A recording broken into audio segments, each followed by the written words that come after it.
Hello, Hornets. Thank you for joining me today. Today we're going to be taking a look at how do we find the graphs of lines and circles in polar graphing. Now, there are only three types of lines in polar graphing. The three types of lines are theta equals some radian or degree,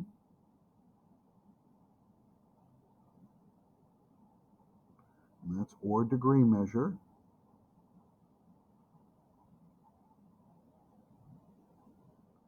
And this is things like theta equals 45 degrees.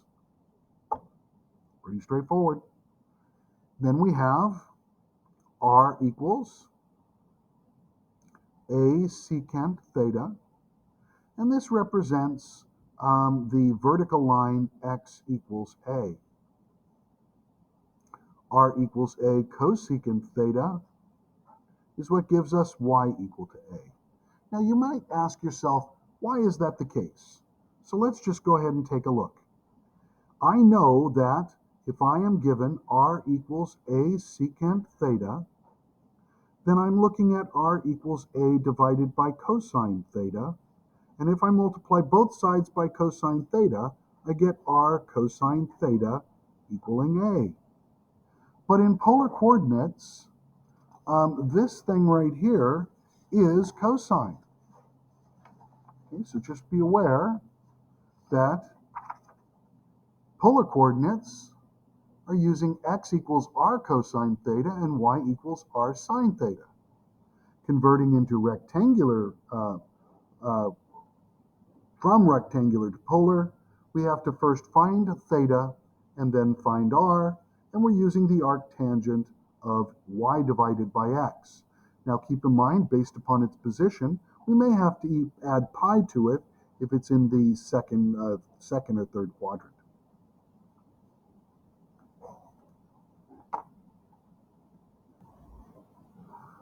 Alrighty, so keep in mind that we would have to take the square root of x squared plus y squared in order to find r, and we'll have to find the arctangent of y divided by x in order to find theta. So in this case, since x equals r cosine theta, we end up with x equal to a. The same thing is true when we use r equals a cosecant theta. Since we're looking at a divided by the sine of theta, and if we multiply both sides by the sine of theta, we get r sine of theta equals a. Since y equals r sine of theta, we have the horizontal line y equals a. Once again, these are not meant to be difficult or outrageous. Let's go ahead and take a look at one and just see how we do it. Let's go ahead and graph theta equals 3 pi over 5. Well, where is 3 pi over 5? It's a little bit over half. So think about half of 5 is 2.5. It's a little bit over. It's in the second quadrant.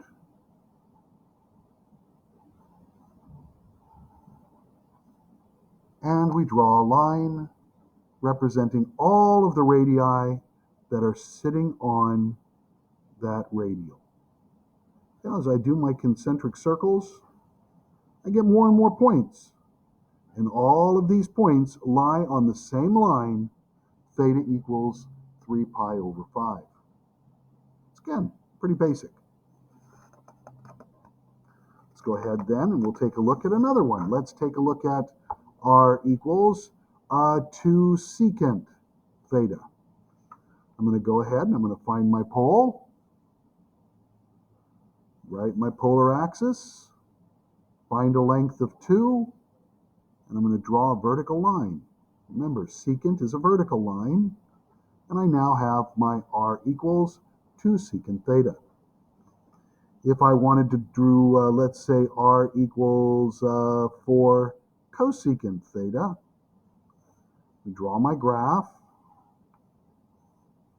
Right up here, going through at y equals 4, this is 4 pi over 2, I have my ray. And you'll notice now I have my horizontal line, right? This was my pole versus the vertical line.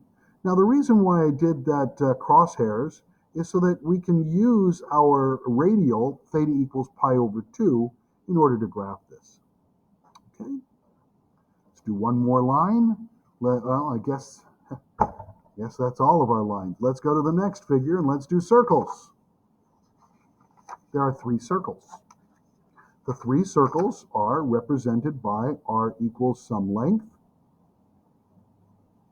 This is going to give me the polar graph that has a length of r, or that length, and then it's just rotating around so that every radial that extends out has the same radius as every other. Okay? And that's what this circle will look like. A center and a radius going around. That radius is of length r, and that length r is right here. The next circle that we have is r equals a cosine of theta.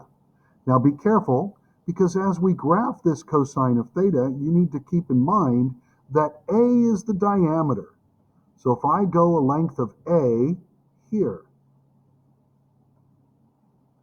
again, that's a length of a. When I'm drawing my circle, I'm going to start with the semicircle above and then a semicircle below. And this is the circle of a cosine theta. A sine theta